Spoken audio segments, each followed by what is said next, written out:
We have unlimited growth ahead of us because we're never going to make all the things we want and stop.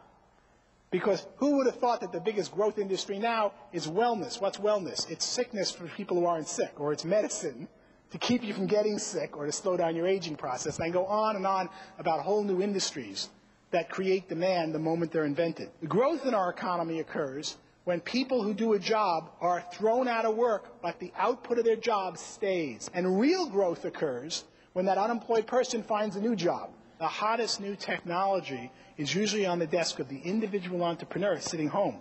The greatest fortunes in new industries for the next decade are in industries that almost don't exist today.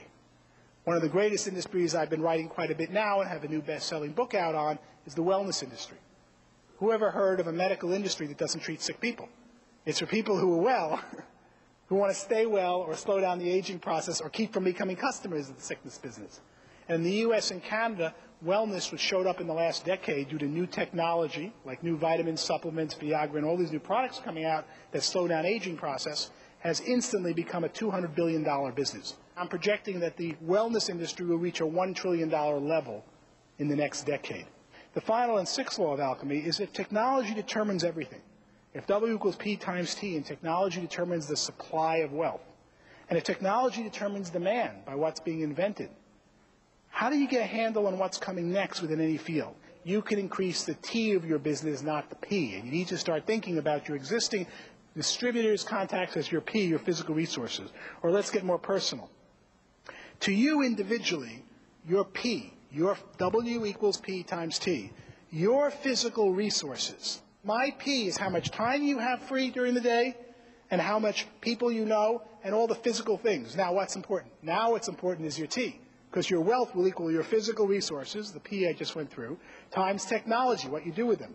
So your technology so far includes your generic skills, read, write, and calculate and speak, your generic skill, your functional skills, what you've learned to date, what you've already done, and most important, your technology includes the ability or speed with which you learn new things. So the new distribution billionaires almost across the board, there's so much more of this in my books and research, are people who distribute products to consumers that consumers don't want, they know they want. They're really what I call an intellectual distribution.